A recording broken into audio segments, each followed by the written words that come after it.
So welcome to my channel. इस video में मैं बताऊंगा आपको कि रिएक्ट जेएस क्या होता है, रिएक्ट जेएस को क्यों सीखना चाहिए और सीखते वक्त कौन कौन से टॉपिक्स हमें कवर करने चाहिए। इसके साथ साथ मैं आपको ये भी बताऊंगा कि हमें रिएक्ट जेएस को क्यों चूज करना चाहिए एज ए कैरियर। तो चलिए शुरू करते हैं। सबसे पहले कि रिएक्ट जेएस होता क्या है। रिएक्ट जेएस एक ओपन सोर्स लाइब्रेरी है जो फेसबुक ने इंट्रोड्यूस करी थी। ये क्यों बनी, इसका क्या एडवांटेज है, वो सारा मैं इस वीडियो में कवर करूंगा। रिएक्ट जेएस एक एफिशिएंट लाइब्रेरी है जो हमें वर्चुअल डॉम प्रोवाइड करती है। आप सब लोग अब सोचेंगे वर्चुअल डॉम होता क्या है। अगर आपको HTML CSS आपने सीखा हुआ है या थोड़ा सा भी नॉलेज है तो आपने उसमें डॉम किया होगा, डॉक्यूमेंट ऑब्जेक्ट मॉडल। सेम चीज रिएक्ट जेएस वर्चुअल डॉम हमें प्रोवाइड करता है।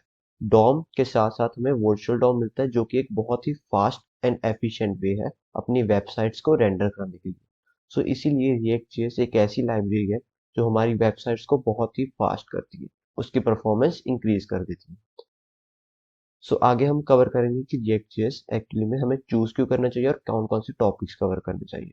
इन सबसे पहले मैं आपको बताऊंगा एडवांटेजेस ऑफ रिएक्ट जेएस। जैसे हमने देखा कि रिएक्ट जेएस वर्चुअल डॉम का यूज करती है। वर्चुअल डॉम क्या करता है, हमारी परफॉर्मेंस इंक्रीज कर देता है। रिएक्ट जेएस सारी की सारी वेबसाइट ना रेंडर करते हुए सिर्फ उतनी ही वेबसाइट रेंडर होती है जितनी हमें चाहिए। मान लो हमारी वेबसाइट में 10 पेजेस है और हमने एक ही पेज ओपन किया और एक पेज हमें दूसरे पेज पे लेके जा रहा है। अगर HTML CSS का एग्जांपल है तो वो 10 के 10 पेज रिफ्रेश होंगे अगर हम एक भी पेज रिफ्रेश करते हैं, जबकि रिएक्ट जेएस में ऐसा कुछ नहीं होता।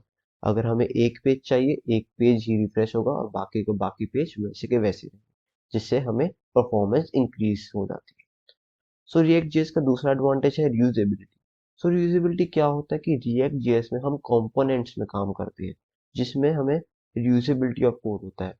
कंपोनेंट्स को आप ऐसे समझो कि एक फाइल है अपने पास और उसमें कोड लिखा हुआ है। उसी कोड को हम बार बार हर जगह यूज करेंगे जिससे रीयूजेबिलिटी ऑफ कोड होती है। नेक्स्ट रिएक्ट जेएस का एडवांटेज है easy to learn. Easy to learn, अगर आपको थोड़ा सा बेसिक जावास्क्रिप्ट भी आता है तो आप रिएक्ट जेएस पे मूव कर सकते हैं। आपको कोई ऐसा और टेक्नोलॉजी लर्न करने की कोई जरूरत नहीं है। रिएक्ट जेएस का last example single page application that is SPA। आपने ये सुना ही होगा, जैसे एप्लीकेशन कोई हम बनाते हैं, आपने प्ले स्टोर पर डिफरेंट एप्लीकेशन देखी होंगी। अब वो आपको डाउनलोड करते हो और उसको यूज करते हो, तो यूज करते वक्त आपने ये चीज का ध्यान दिया होगा कि वो रिफ्रेश वगैरह कुछ नहीं होती, हमें ऐसा लगता है कि वो रिफ्रेश नहीं हो रही। सेम चीज रिएक्ट जेएस भी एक सिंगल पेज एप्लीकेशन हमें वेब ऐप बना के देती है, मतलब एक वेब ऐप बना के देती है जो कि बिल्कुल रिफ्रेश नहीं होती। अब मैं कवर करूंगा टॉपिक्स कौन कौन से हमें सीखने चाहिए। बेसिक जावास्क्रिप्ट हमें जरूर आनी चाहिए अगर हम रिएक्ट जेएस सीख रहे हैं, जैसे loops, call back, promises, functions and conditions वगैरह। ये जावास्क्रिप्ट के बेसिक टॉपिक्स हैं। अगर आपको ये बेसिक जावास्क्रिप्ट भी आती है तो आप रिएक्ट जेएस पे मूव कर सकते हैं। ऐसा बिल्कुल नहीं है कि अगर आपको एडवांस टॉपिक्स पहले सीखने पड़ेंगे जावास्क्रिप्ट के तब भी आप मूव कर सकते हैं जावा।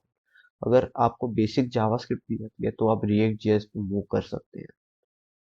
रिएक्ट जेएस में से कौन कौन से टॉपिक्स है जो आपको कवर करने चाहिए। ये 5 से 6 टॉपिक्स आप करके जाएंगे तो आप कोई भी इंटरव्यू क्रैक कर सकते हैं, कोई भी आप जॉब क्रैक कर सकते हैं। बेसिकली फर्स्ट टॉपिक है कंपोनेंट्स, सेकंड है रिएक्ट ऑटो डॉम जो कि वर्चुअल डॉम मैंने पहले भी बताया, एंड देन है props, hooks, local storage and React reader. ये बेसिक से लेके एडवांस टॉपिक्स हैं जो आप अगर आप कवर कर लेते हैं तो आप कोई भी इंटरव्यू और जॉब क्रैक कर सकते हैं। बेसिकली होता क्या है, अगर आपको बेसिक जावास्क्रिप्ट भी आती है तो भी आप रिएक्ट जेएस पे मूव कर सकते हैं, क्योंकि रिएक्ट जेएस भी जावास्क्रिप्ट ही होती है एक तरह से। रिएक्ट जेएस में एक्चुअली होता क्या है, JSX होता है, जावास्क्रिप्ट प्लस HTML। सो HTML और जावास्क्रिप्ट अगर आपको आती है तो आप रिएक्ट जेएस पे मूव कर सकते हैं। सो इस अब मैं बताऊंगा व्हाई टू चूज रिएक्ट, हमें रिएक्ट क्यों चूज करना चाहिए। ऐसा क्या है रिएक्ट में कि हम क्यों रिएक्ट सीखें, बाकी भी एक टेक्नोलॉजीज है उसको भी सीख सकते हैं, तो हमें रिएक्ट क्यों सीखनी चाहिए। सबसे पहले तो मार्केट ट्रेंड। मैंने ग्राफ भी शो की है जिसमें आप देख सकते हैं, ये ब्लू वाली लाइन रिएक्ट जेएस की जो कि 2014 से लेके 2022 तक रिएक्ट जेएस इंक्रीज हुआ है, और यही नहीं आगे भी फ्यूचर में रिएक्ट जेएस ऐसे ही बढ़ेगा। रिएक्ट जेएस को सीखने का फर्स्ट एडवांटेज तो यही हो गया कि मार्केट ट्रेंड, मार्केट इंक्रीज हो रही है, रिएक्ट जेएस को ज्यादा इम्पैक्ट दे रहे हैं, रिएक्ट जेएस को ज्यादा चूज कर रहे हैं। सो सेकंड है मोर जॉब्स। अगर आप लिंक्डइन या इंडीड पे हो तो आप उस पर सर्च भी कर सकते हैं रिएक्ट जेएस के जॉब्स।